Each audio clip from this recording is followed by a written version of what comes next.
My name is Clark Yakubakis. I'm the Scholarly Services Librarian at OSU. If you go to this site here, osf.io/NRAS3, you don't have to write it down now. It's going to be on the bottom corner of all of these slides. You can download this PowerPoint. It's embedded with a lot of hyperlinks, so you can follow up on some of the things that I'm going to be talking about. This is an outline of what I'll be talking about. I'm going to start off by talking about academic social networks and profile systems. There's a lot of them. I'm not going to cover all of them, but I'll cover a few of the main ones, what some of their advantages and disadvantages are. Then I'll talk about sharing your work without breaking copyright. So how do you provide access in these profile systems and not infringe on publisher copyrights? Then I'll talk about ORCID and another research identifier, what it is, how to sign up for it, and why you should. And then I'll finish off by talking about sharing other products of scholarship. So going beyond just sharing the peer-reviewed journal article, what else can you share to help build and enhance your visibility and exposure? So why build your online profile? The answer to that is, what's the first thing you do when you hear of someone or meet a new colleague or researcher in the field?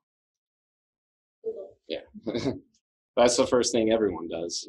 And so really, your online presence, people are going to Google you, whether you build deliberately your online presence or not.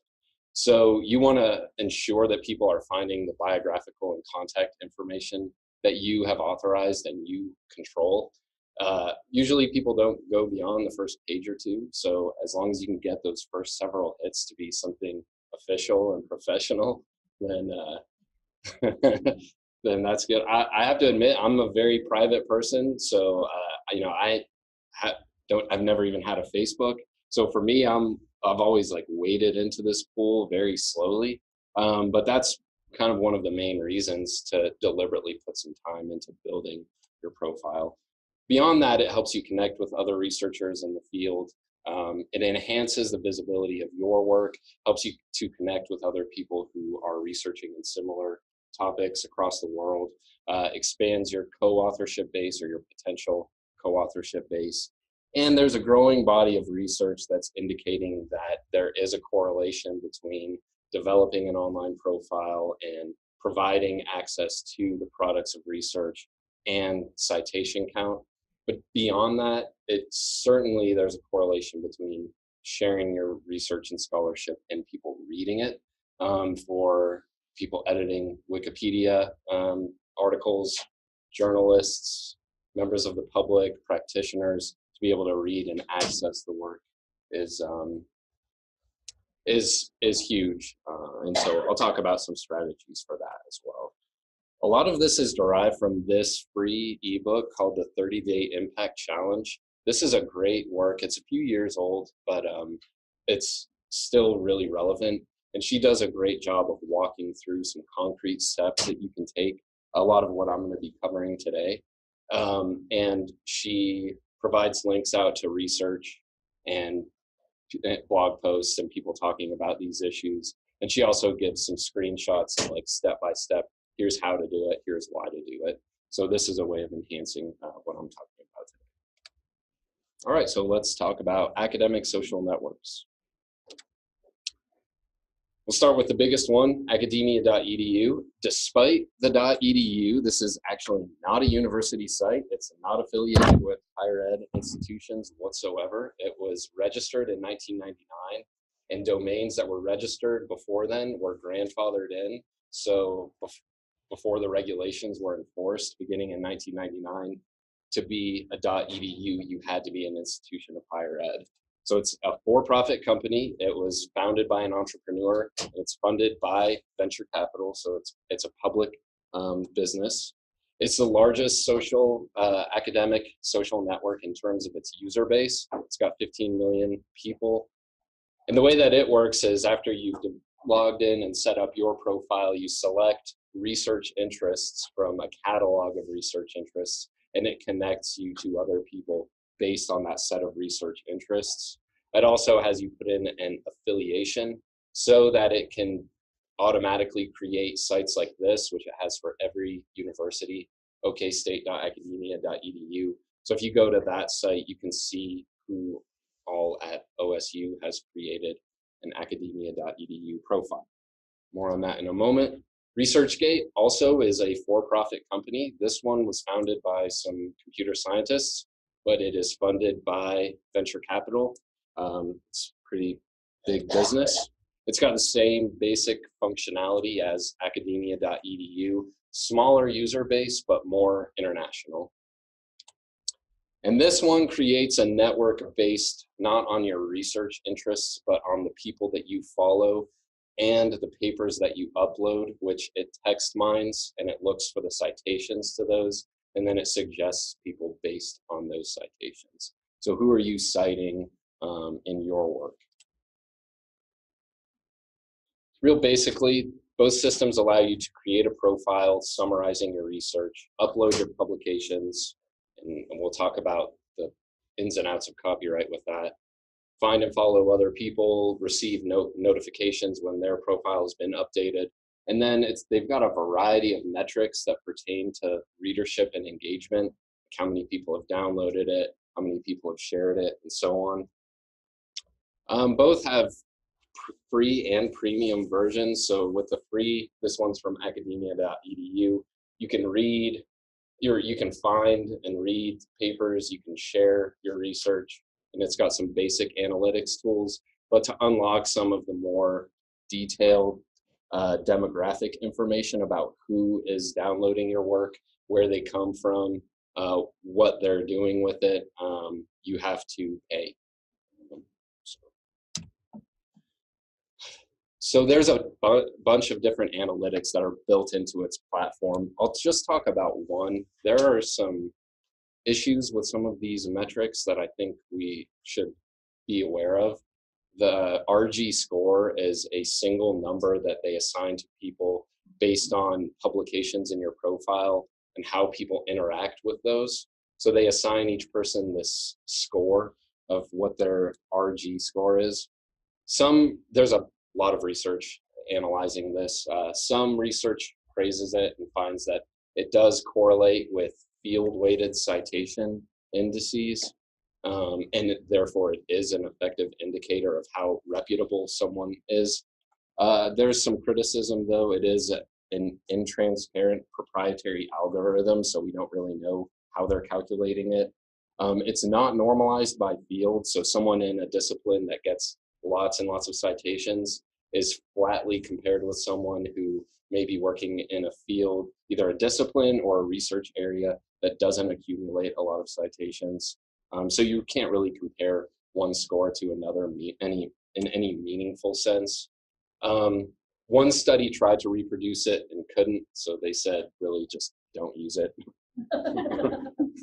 And high scores are based on activity relating to engagement on the platform, really, rather than use and citation of the publications. So few considerations to keep in mind when using these tools. As with all social media platforms, they subsist as long as you are giving it your engagement, your attention, your content. Like, that's what they need to survive, and that's what they reward. And so they're always trying to push you to engage and pull you in. If you're a member of any of these, you'll know they send you emails all the time trying to wrap you into using it. So just keep that in mind. And their statistics are only based on the publications that are hosted on their platforms. So they don't really account for a holistic view of how people are engaging with your work. This is a big important thing that I think a lot of people don't think about in any of these tools. How easy, you put a lot of time into curating your profile, uploading things, but you can't easily extract that information if you want to reuse it elsewhere, because they obviously want to keep you kind of locked into their system.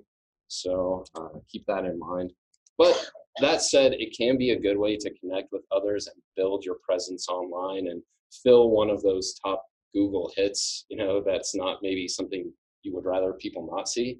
So think about using it sort of like a landing page. This is just a suggestion to allow you to make connections with other people maybe upload 3 or 4 of your bigger publications as representative and fill out your research interests.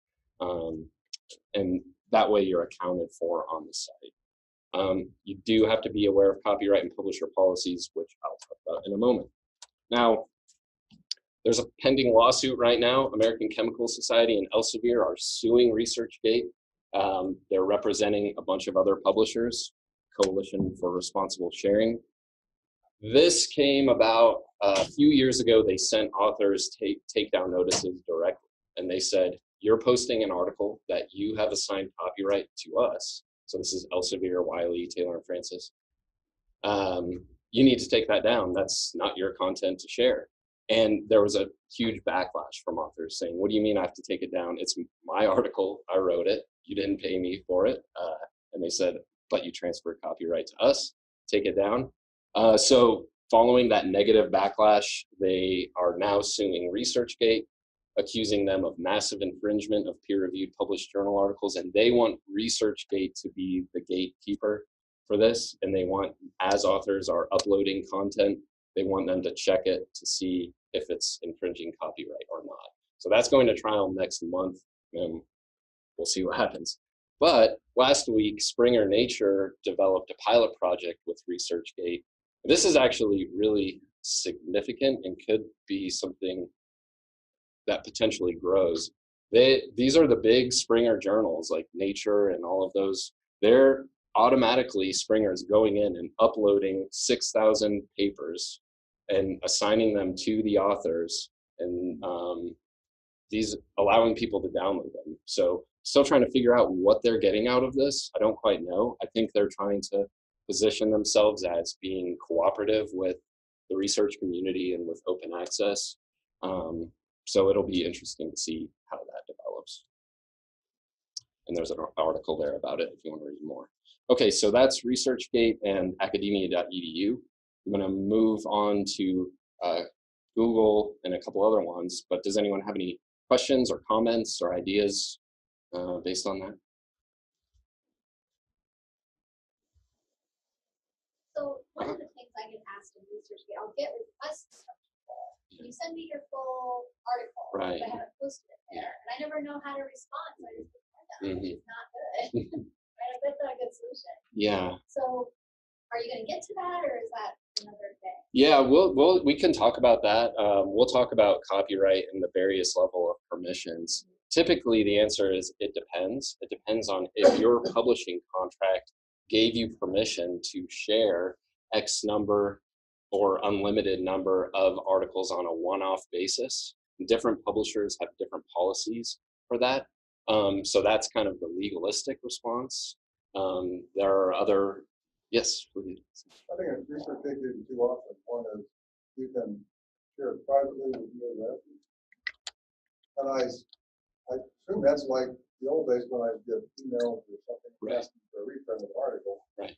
So I assume I don't know for sure what the copyright laws are on that, but yeah. I assume that's okay. But if you post it, but if they hold the copyright, then you're not supposed to. Yeah, other often you can post it publicly with research they would like to do with that private copyright laws. Some publishers.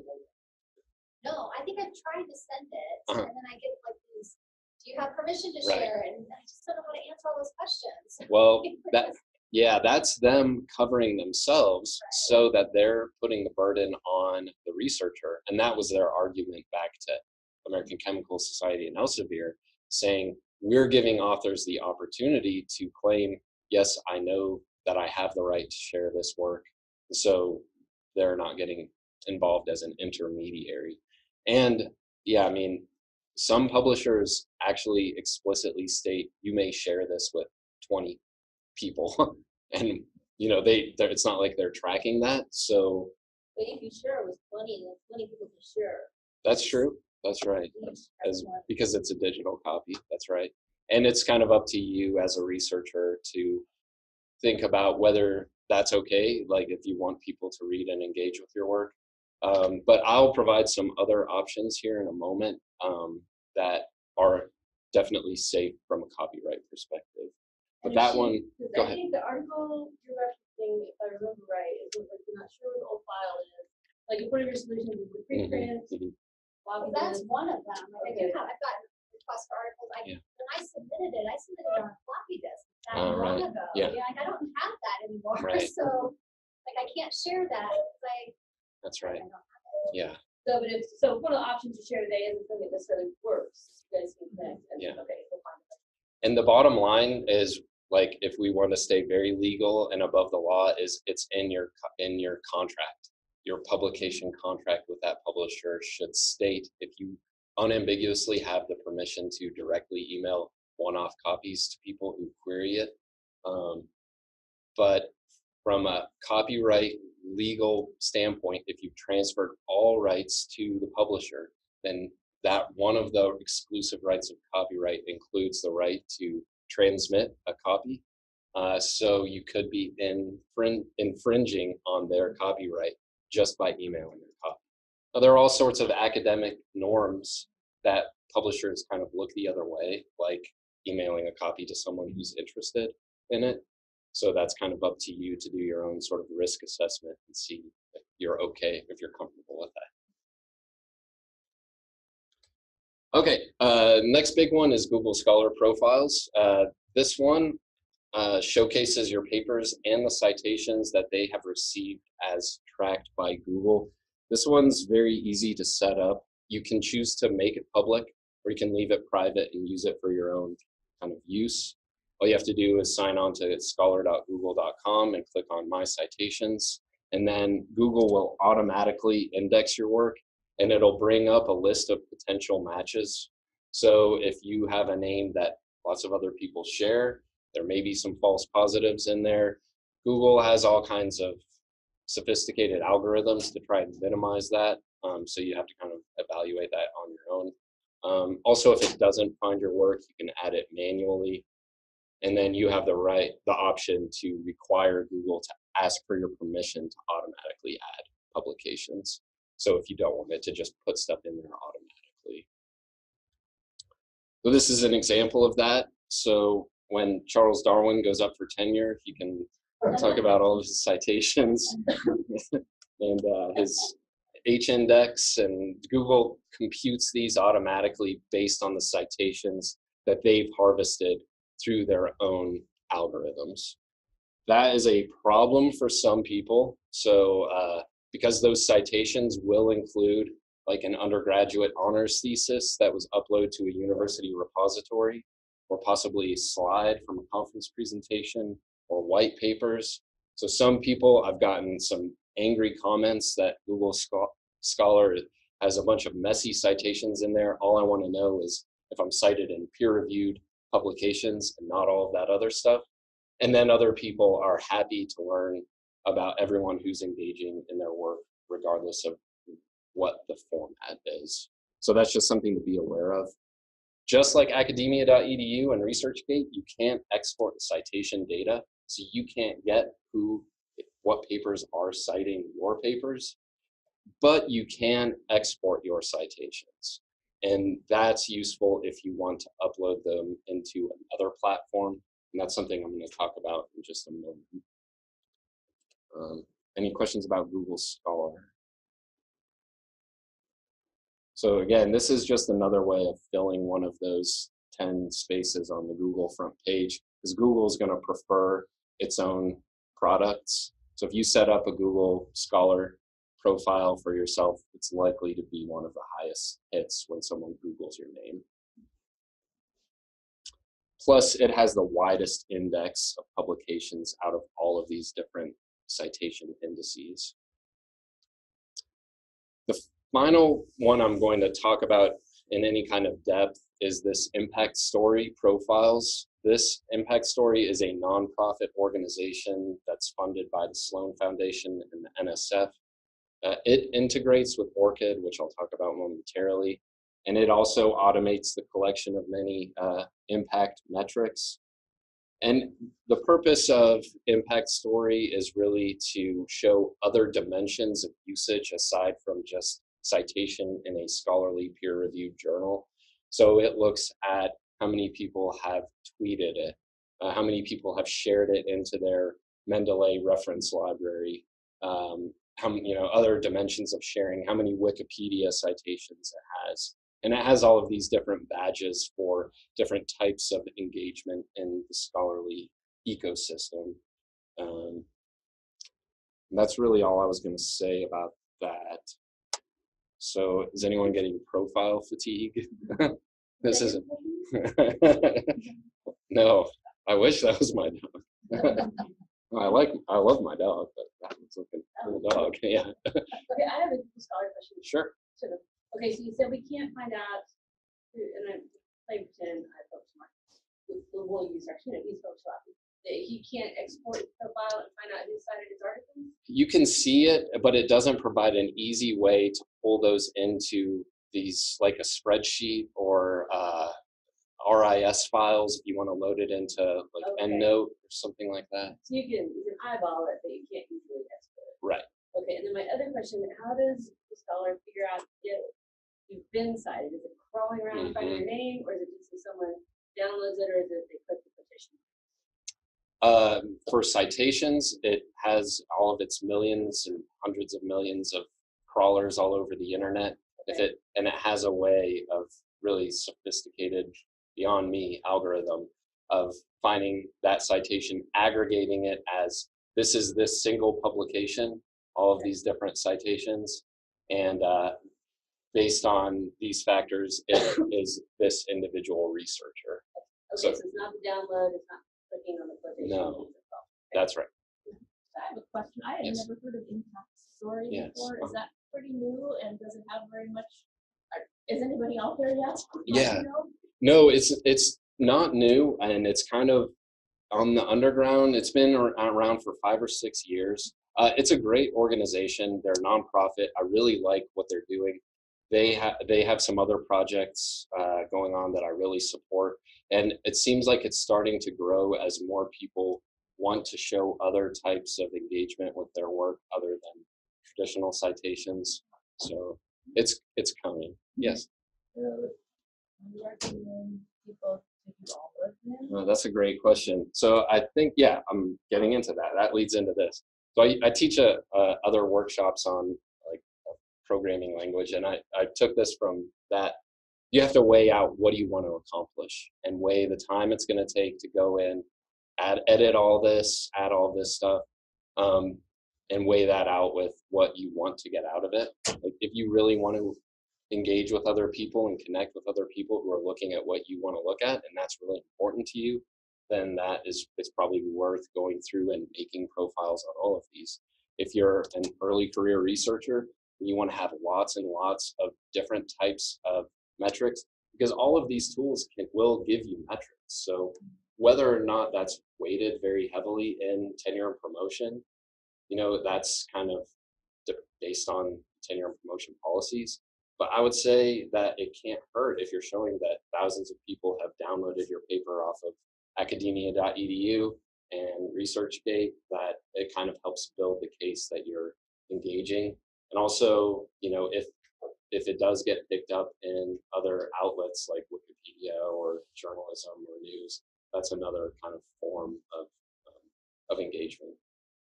Or does anyone else have any ideas about that? Only, I guess, just that, it's not just the effort of setting it up the first time, you have to maintain it. It's kind of like an old web page. You're having a bad one, especially in my field, having a bad web page is worse than not having a web page. I'm assuming it's kind of the same. If you start it and then you don't maintain it, you probably end up looking worse than if you do it at all. That's correct, but there are some ways of setting up the profile to automatically pick up and harvest.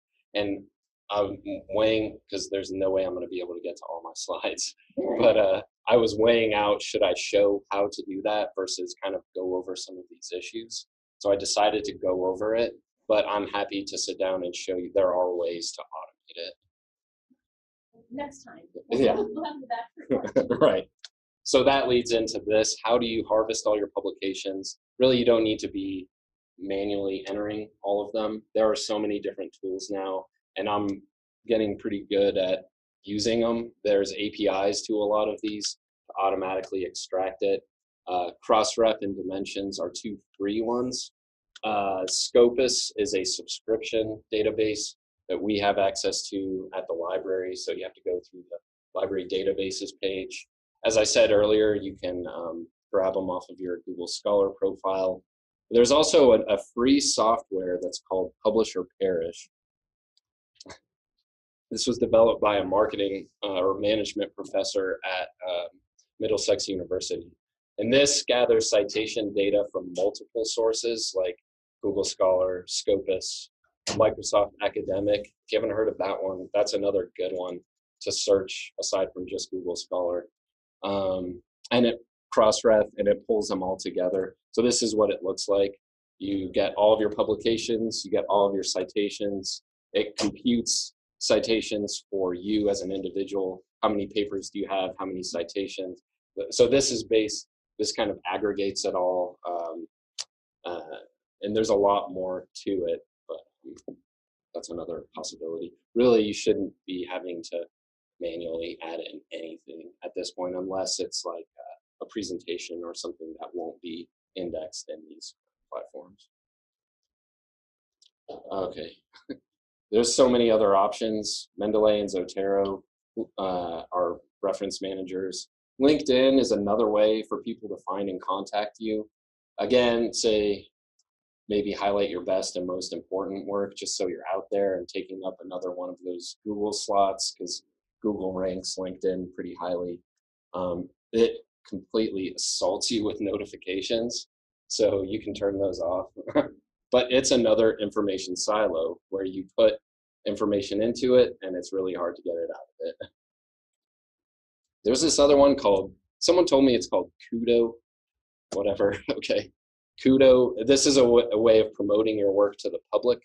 It's also a for-profit company, but the idea is you explain your studies with public engagement in mind. So you put in like shorter titles and you say, here's the significance, and it's supposed to make your work more accessible. And of course, we have social media as well. Lots of people see Twitter as a kind of discovery platform for academic research, and even conversations about that research. And there's a study down there, again, please download the slides, that really looks in depth at the different ways that these platforms are being used in the context of academia. And there are some curated lists of research communities. Like, look on the people that you follow and click on their lists, and you can maybe find networks that you don't have to then recreate. And then Facebook, where we're getting here into blurring your professional and your private life, which some people really don't want to do. Sharing articles, though, on Facebook has been linked to increased readership. So there's all kinds of issues to think about with Facebook. And so you just have to decide if it's right for you. But there are people who have found a way to use it in a professional context. Okay, I definitely want to get to the copyright side of things. I'm going to just keep plowing forward because there's important issues here. So copyright. Copyright in US law, you get as soon as you have a fixed original idea in a fixed form. So that document draft you have on your computer, you have copyright in it. Pictures on your phone, you have copyright. The emails you've sent, you have copyright. That's the way that copyright works in US law. Comes automatically. You don't have to register. You don't have to write a C with a circle. Copyright just happens.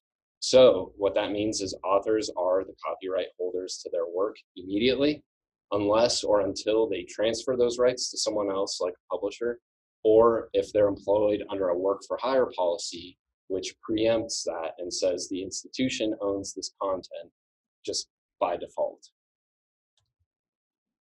Licenses are different from copyright. Licenses, so copyright's a bundle of rights: the right to reproduce, the right to create derivative works, the right to make copies, the right to perform. Licenses are contracts that allow other people to exercise one of those rights while you keep the copyright ownership, and they may carry conditions and limitations. So that's different from a transfer where you're legally giving all rights to another party, and they are now the copyright holder. So why is that important? All of this has to be understood in the way that you can share your research on these platforms. You have to think about it in 3 different stages. We have the preprint first. This is the version of the manuscript you submit to the journal before it's undergone any sort of peer review. This is also called the submitted manuscript or the pre-refereed print.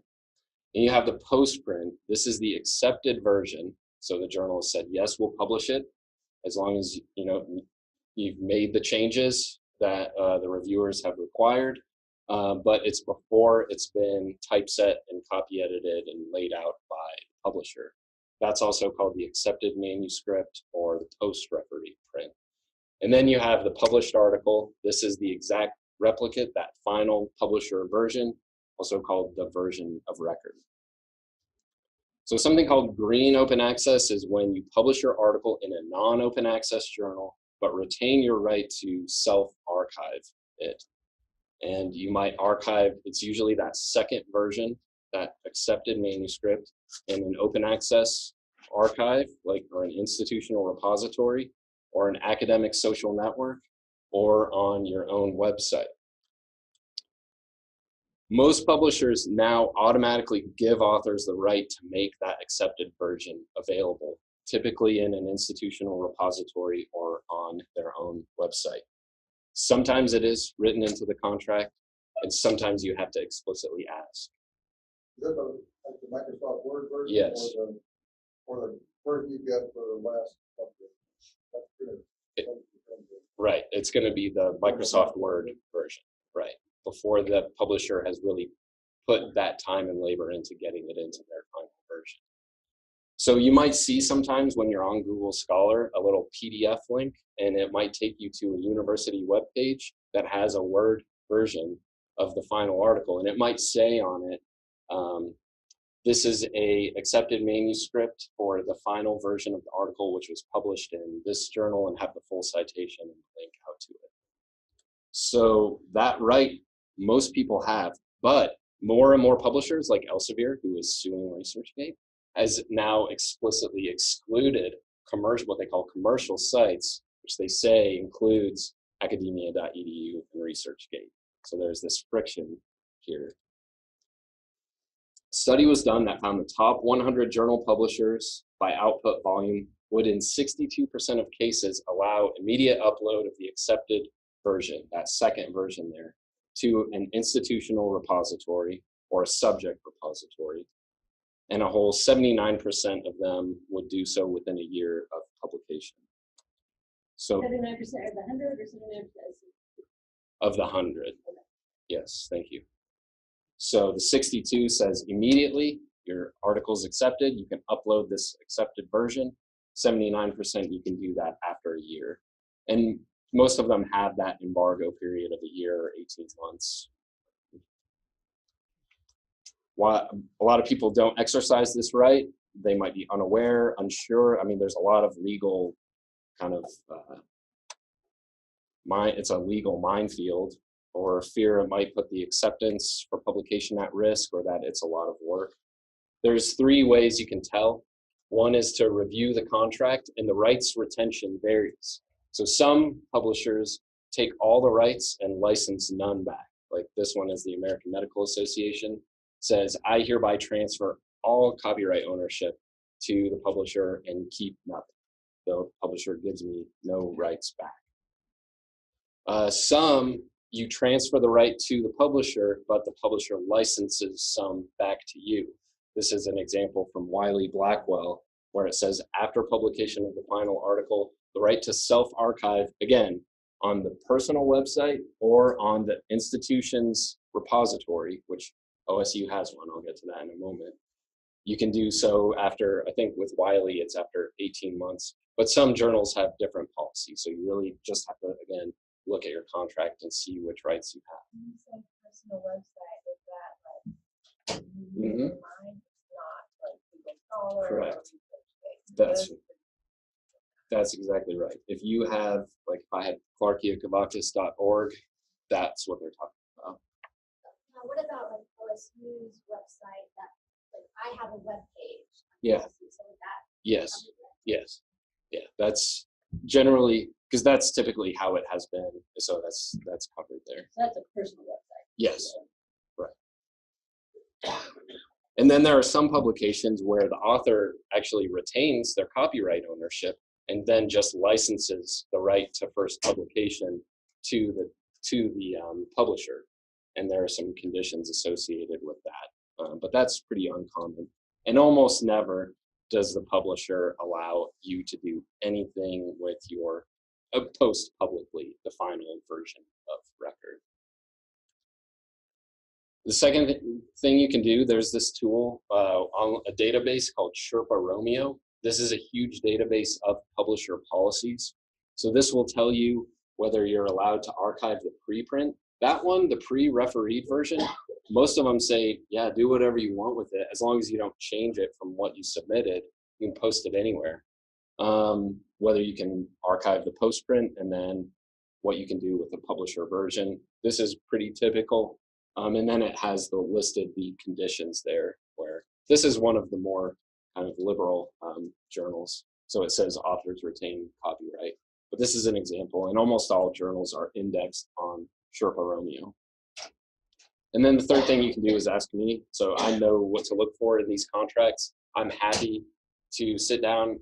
Even if you have the contract, that's great. If you don't, you can send me your CV and I'll take a look and let you know what might be eligible. What I would really love to see, this is part of what I've been hired by the OSU library to kind of facilitate, is people uploading their preprints or postprints into our institutional repository, which is called ShareOK. This is maintained by the OSU library. We accept all forms of scholarship, not just articles, but slides and data to an extent. And we make sure that it's indexed in Google Scholar, then that it's discoverable.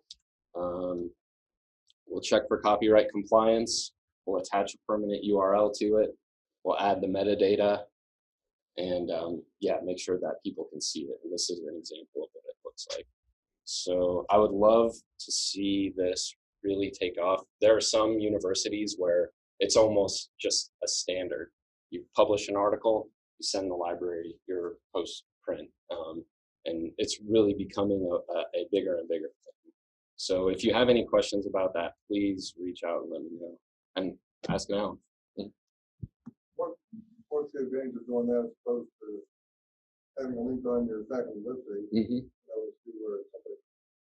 That's a great question. And I would say when it comes to the preprint, pre-referee print, and the post-referee print, post it everywhere. Post it on your faculty page and ShareOK. There are other preprint servers. Did you put the final version? No.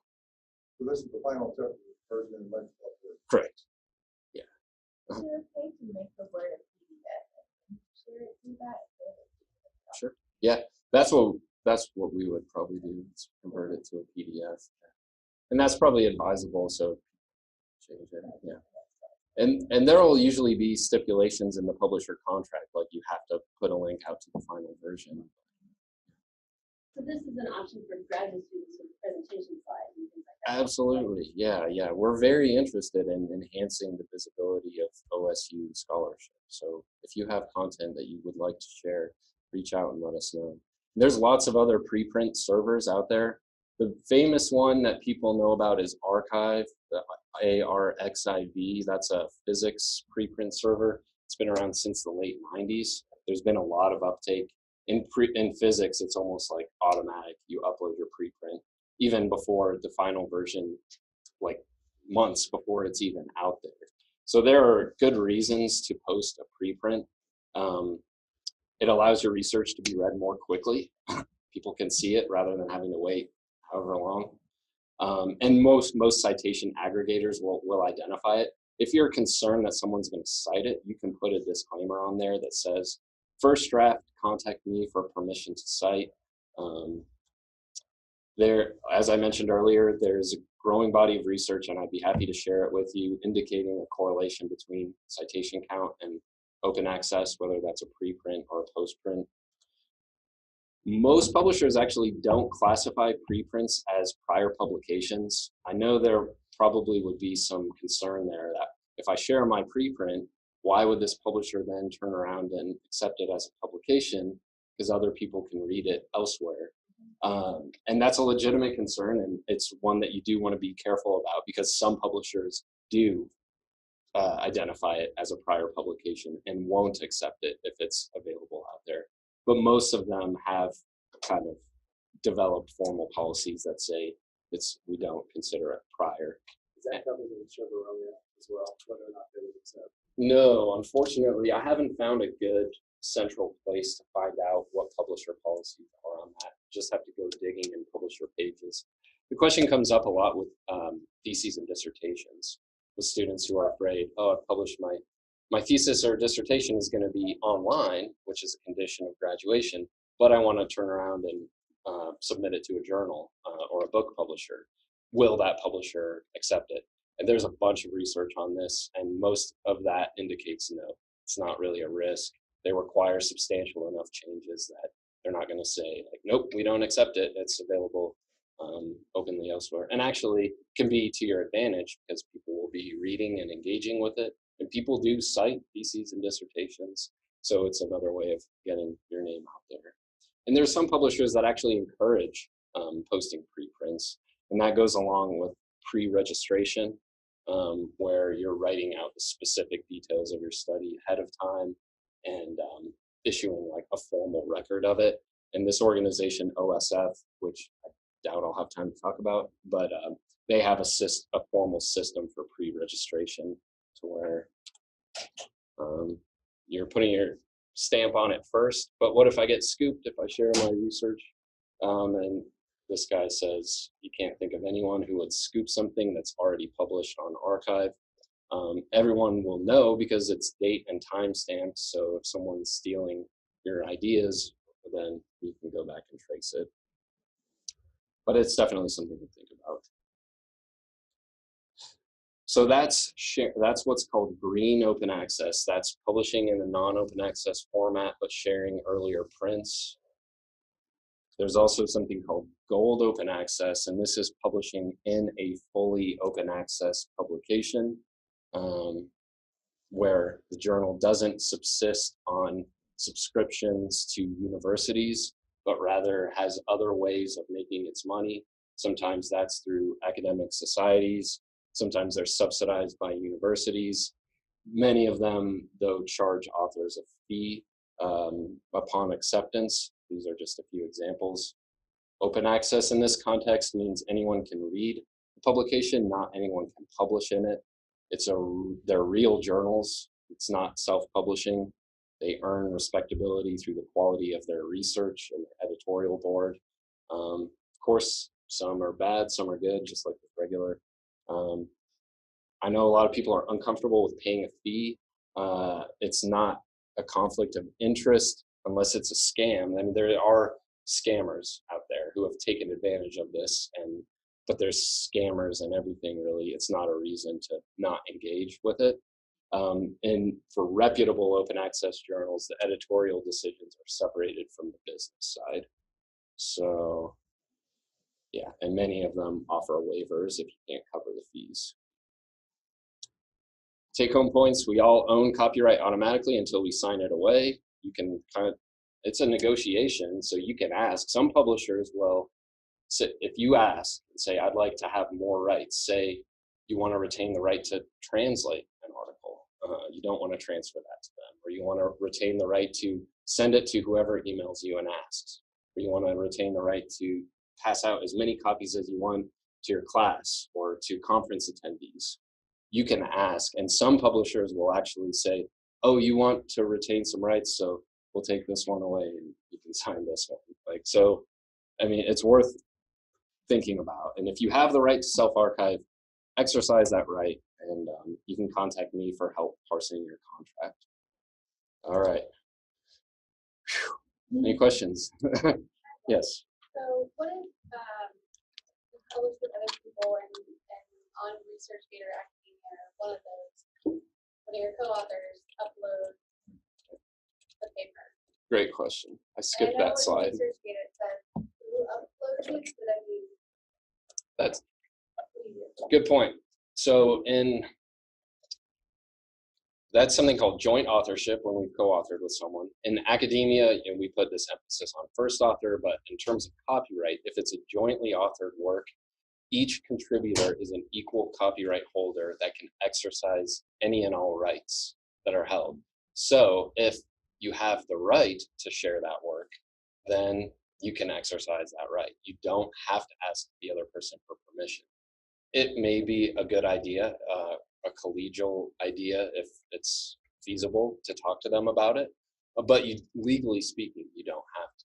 If they're infringing, are you liable? You're probably not going to be chased down by publishers. If anything, they're going to chase down the platform. And That was my question. yeah. I was looking at mine, and one of my daughters uploaded. Oh, really? Unbeknownst to you. I hate to be in trouble for Yeah. No, and publishers surely are not suing authors for this because that'd be a real shaky thing.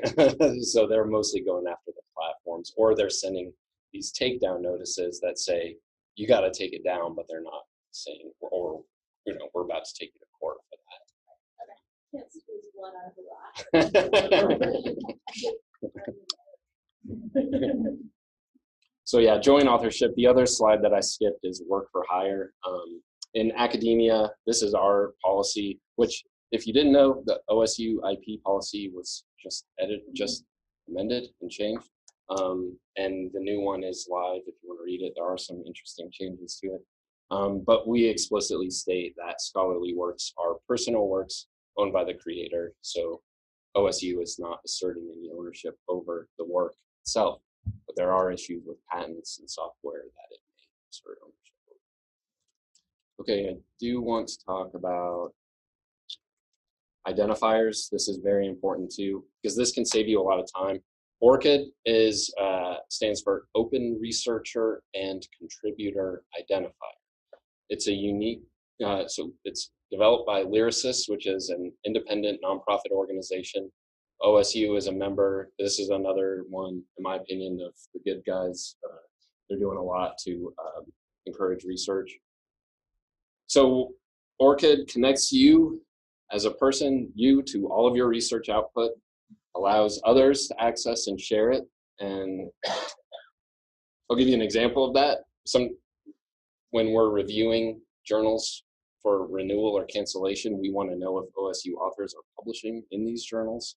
So through ORCID, we can query ORCID and see if you're publishing in these journals, and that's kind of another indicator of usage that we take into account. It streamlines publication submission, so a lot of publishers now integrate with ORCID. So you, instead of having to fill out all of the information, you just put in your ORCID identifier and it populates everything right away.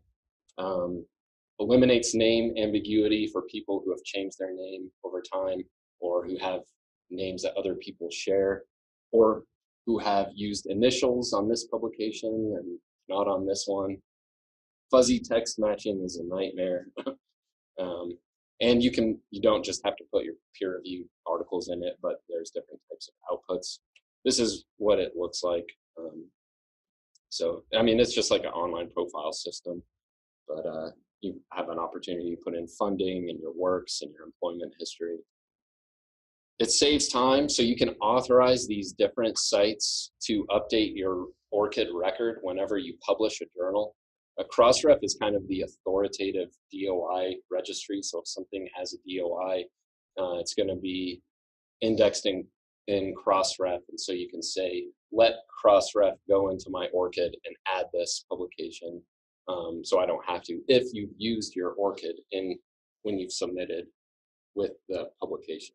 Does that make sense? Like, you have to use your ORCID, and if you do, you're authorizing these different platforms to edit and modify your ORCID. This article, if you download the slides, click on that link. It's a good article about how you can use ORCID, you can connect it to all of these other researcher tools. So you're putting your time and labor into ORCID, and then it's going out and pushing to your researcher profile tools. It's a way to showcase your activities, and now more and more publishers are actually requiring it. Please, if you're going to sign up for this, go to orcid.library.okstate.edu, and that will help because it will affiliate you with OSU. And that helps, like, as I mentioned earlier, if I want to find out where OSU researchers are publishing, ORCID has an open API, so I can craft that query and say, give me everyone affiliated with OSU. If you've already set up an ORCID that sometime in the past, is there a way to go in and edit and Yes. make that correction? Yeah, if you go to this link, it'll prompt you to do that automatically. And if you're affiliated with other organizations, they too have identifiers. All of this is based on identifiers. We need identifiers for everything. So there are two, they're kind of fighting for who's going to be the standard, but you can affiliate yourself with those other organizations rather than just typing in an organization name. And do make sure that you're uploading complete article data. Again, you don't have to manually input everything. Get with me or talk with someone who knows how to harvest bibliographic metadata and just push it in there automatically. I feel like I don't understand what you just said. I'm sorry. But so I can just email you and say, I want to put an article at ORCID. Something. Yes. And say, I don't want to type the details for every single article I've published. I just want something that's just going to pull it all in there automatically. The other one I do want to touch on is the SCOPUS author ID. SCOPUS is a huge database of scholarly publications. It's a subscription database that we subscribe to. Education coverage in Scopus is okay. From what I understand, if you think differently, I'd be interested in hearing that. It's getting better. It's really complete in sciences, of course, in STEM, but education and social sciences, it's getting more and more coverage. So your profile in Scopus, you already have one if you have a publication in there. And they do the same thing as Google Scholar, where they text mine these publications and they pull your affiliation information from it, and they're able to parse all of that out. So if you have a publication in Scopus, you have a Scopus ID. And the reason, you can link it with your ORCID. So you can say, bring everything in from ORCID and put it into Scopus. And the main reason I'm bringing this up is if you have the time to go take a look at it, the university may transition to a system that will tap into Scopus and ORCID to harvest some of this data. So you can get ahead of that by looking into it. And it looks like this. It computes also all of your citation indices and parses out your subject areas and that sort of thing. Looks at your different name variations. Okay, I have 5 minutes, unless anyone has questions. Or is completely, yes, let me make sure I cover that. So don't just share your peer-reviewed articles, share everything that you've done. Like, why not? And especially if you're focused more on teaching, you can share some of your teaching objects and talk to Kathy about details for that.